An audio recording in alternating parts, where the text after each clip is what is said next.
The Origin of the Species by Natural Selection, Charles Darwin. When we compare the individuals of the same variety or subvariety of our older cultivated plants and animals, one of the first points which strikes us is that they generally differ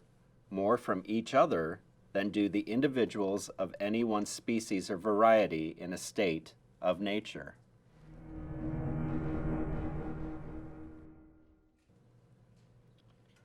And if we reflect on the vast diversity of the plants and animals which have been cultivated and which have varied during all ages under the most difficult climates and treatments, we are driven to conclude that this great variability is due to our domestic production having been raised under conditions of life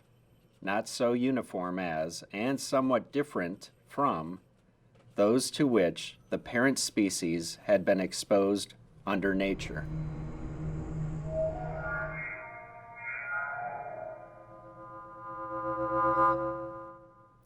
There is also some probability in the view propagated by Andrew Knight that this variability may be partly connected with excess of food. It seems clear that organic beings must be exposed during several generations to new conditions to cause any great amount of variations, and that when the organization has once begun to vary,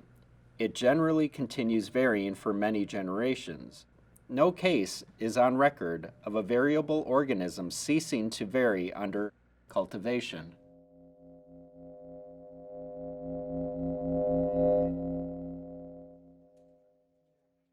Our older cultivated plants, such as wheat, still yield new varieties. Our oldest domesticated animals are still capable of rapid improvement or modification. As far as I am able to judge, after long attending to the subject, the conditions of life appear to act in two ways: directed on the whole organization or on certain parts alone, and indirectly by affecting the reproductive system. With respect to the direct action, we must bear in mind that in every case, as Professor Weissman has lately insisted, and that I have incidentally shown in my work on variations under domestication, there are two factors, namely the nature of the organism and the nature of the condition. The former seems to be much more important, for nearly similar variations sometimes arise under, as far as we can judge, dissimilar conditions, and, on the other hand, dissimilar variations arise under conditions which appear to be nearly uniform.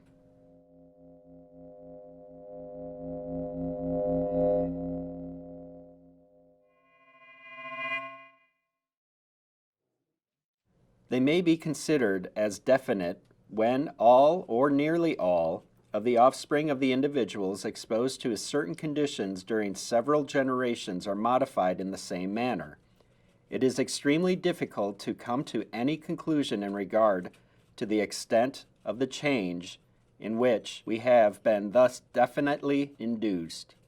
There can, however, be little doubt about many slight changes, such as the size from the amount of food, color from the nature of his blood, thickness of its skin, and from climate, etc. Each of the endless variations in which we see the plumage of our fowls must have some efficient cause,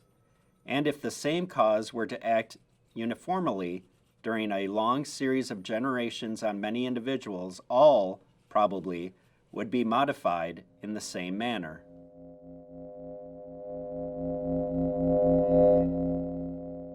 Such facts as the complex and extraordinary outgrowth which variably follow from the insertion of a minute drop of poison by a gall-producing insect shows us what singular modifications might result in the case of plants from a chemical change in the nature of the sap.